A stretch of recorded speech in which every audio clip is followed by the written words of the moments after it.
Hey everyone! So as you may know, ArtResin was designed as a surface coating and meant to be poured in thin layers over artwork. Sometimes though, you might want a thicker coat. For example, if you're embedding objects into the resin, you're pouring over areas of high relief, or you're pouring into a mold. Now you can get a thicker coat, but for best results, you're going to want to follow a few steps. Today, I'm going to walk you through our favorite ways of getting a thicker coat: the 24-hour method, the 3 to 5 hour method, and the water bath method. Let's get started.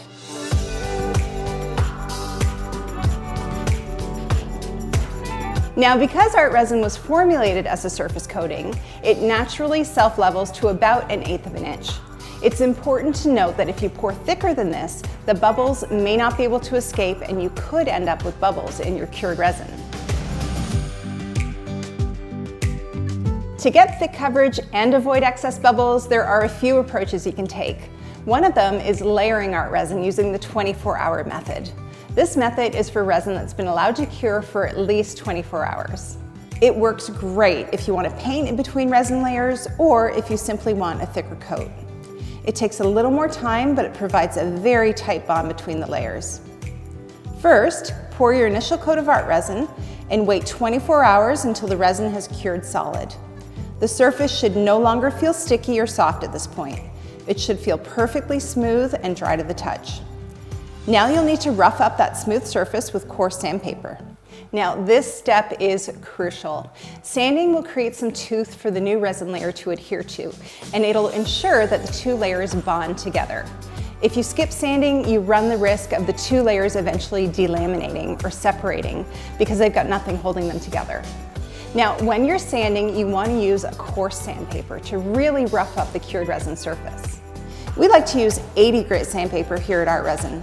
And don't worry, once you pour on your fresh resin layer, the scratch marks from all that sanding will get filled in with resin and will disappear like magic in front of your eyes. Remember, wear a mask whenever you're sanding down resin. You don't want to breathe in any of that sanding dust. Now, you don't need to sand too deep, just enough to rough up the entire surface. If you've painted in between layers, just sand around the paint. The paint itself will provide some tooth, but you want to make sure you're also roughing up any other areas that need it. After you've sanded, brush off any debris and then wipe the surface down with a damp paper towel to remove any sanding residue or dust from the surface. Repeat this as many times as you need until the surface feels smooth. Make sure though you allow enough time for the surface to completely dry before you apply your resin. Then carefully measure and mix a fresh batch of ArtResin and pour a 1/8 of an inch layer as normal over the sanded surface. You'll see all of those scratch marks getting filled in with resin and disappearing, and you'll never know your piece was ever sanded. Allow the piece to cure for 24 hours, and you can repeat these steps as many times as you wish until you get the thickness you want, as long as you pour in 1/8 of an inch increments. Next, we have the 3 to 5 hour method. This is a quicker method, but it still gives you great results. And it's a perfect option if time is an issue or if you want to embed objects into the resin, like a photo or dried flowers or gold leaf or glitter or anything else that might sink to the bottom of liquid resin. So again, we've got our first coat of ArtResin applied, but instead of waiting 24 hours until it's dry to the touch, we're going to wait anywhere from 3 to 5 hours. Now, if your resin room is warm, it could be as soon as 2 to 3 hours. What you're really looking for is for the resin to have thickened up, not till it's a solid, but more like a gel-like state and tacky. And in place of sanding, that tackiness is going to provide the tooth for the new layer to grab onto.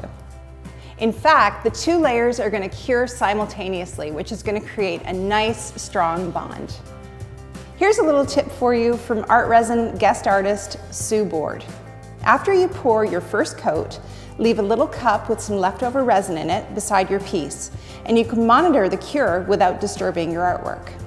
So once you're happy with where the resin's at, this is the point where you're going to add your inclusions if you've got any. In fact, the stickiness of the resin is going to hold the inclusions in place and prevent them from floating away when you pour your next coat.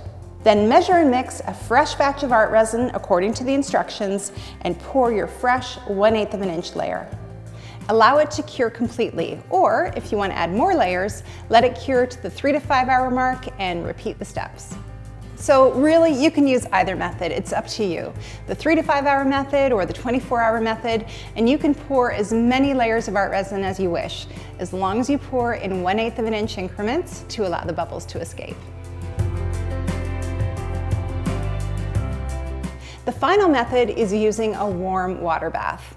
In fact, with the water bath method, you don't have to pour in increments. You can pour a thicker layer all at once. Now, this method allows you to pour a thicker coat because the warmth actually lowers the viscosity of the resin. In other words, the warmth thins the resin out, resulting in far less bubbles, which allows you to pour a thicker coat with a crystal clear cure. Now, thin resin is harder to control, so this method works best when you're pouring into a contained space, say like a mold or a lit panel, as opposed to pouring and spreading over a piece of artwork. Now, a water bath is pretty straightforward, but just keep the following tips in mind. You don't need to use boiling water. Warm to hot water like you'd use for a baby's bath works just fine. Warm the bottles before you measure and mix. Heat accelerates curing, so if you warm up the resin after you've mixed it, it's likely to cure instantly. You don't want any water getting mixed in with the resin, so keep the lids on the bottles, don't submerge them, and dry them off thoroughly before you open them. The time the bottles spend in the water bath really depends on how cold your resin is, the size of the resin bottles, and how warm your water is. Here at ArtResin, we usually let a 32-ounce kit sit for about 15 minutes in warm water. Once you've wiped the bottles off, measure as usual and make sure you mix slowly so you don't introduce any more bubbles than you need to.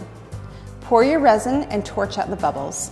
When working with silicone molds, best practice is not to pour much more than 1/4 of an inch or you run the risk of bubbles. Now, having said that, I have very carefully poured up to 1/2 inch on many occasions without any issues, but just keep in mind that if you do pour as thick as this, you do run the risk of bubbles. So by far, the most important thing to remember with a warm water bath is that heat accelerates curing.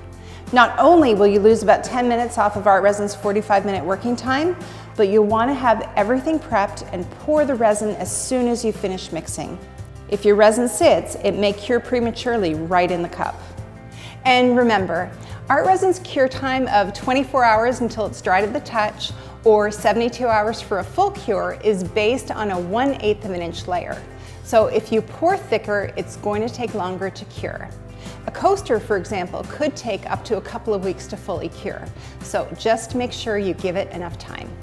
So there you have it, 3 easy and different ways to get a thick coat of ArtResin. So remember, if you're pouring into a mold, use the warm water bath method. And if you want to get multiple 1/8 of an inch layers on a piece of artwork, you can use either the 3 to 5 hour method or the 24-hour method. But always remember, if your resin is cured, you need to sand first before you apply a fresh layer. So I hope you found this helpful. Please leave any questions in the comments below.